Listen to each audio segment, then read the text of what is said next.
ন্যূনতম মজুরি বাড়ল। পুজোর আগে বড় উপহার, মিস্ত্রি পরিচারিকা খুশি সকলেই।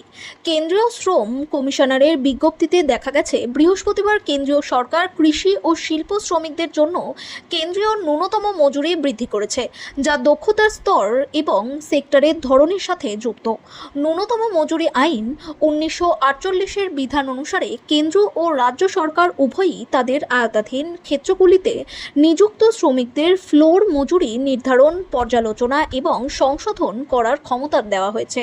কেন্দ্রীয় সরকারের ন্যূনতম মজুরি বৃদ্ধির ফলে বিল্ডিং নির্মাণ, লোডিংয়ের এবং আনলোডিং, নিরাপত্তারক্ষী, দারোয়ান, হাউসকিপিং, খনি ও কৃষিকাজের সঙ্গে যুক্ত শ্রমিকরা উপকৃত হবেন। নতুন মজুরির হার 2024 সালের 1 অক্টোবর থেকে কার্যকর হবে। সরকার সর্বশেষ চলতি বছরের এপ্রিলে ন্যূনতম বেতন বাড়িয়েছে।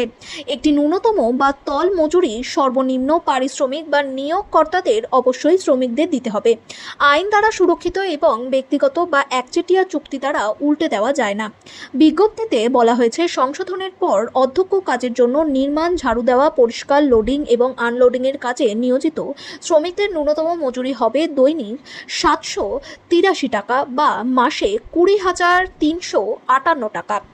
আধা দক্ষদের ক্ষেত্রে দৈনিক 864 টাকা বা মাসে 22,568 টাকা এবং দক্ষ কেরানি ও অস্ত্রবিহীন ওয়ার্ডের ক্ষেত্রে দিনে 954 টাকা বা মাসে 24,804 টাকা করা হয়েছে।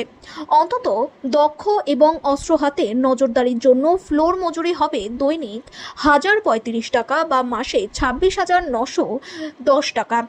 সরকার শিল্প শ্রমিকদের জন্য ভোক্তা মূল্য সূচকের সাথে যুক্ত বছরে দুবার এই হারগুলি সংশোধন করে, যা শ্রমিকদের পারিশ্রমিক বৃদ্ধির ক্ষেত্রে বিশেষভাবে সহায়ক হয়।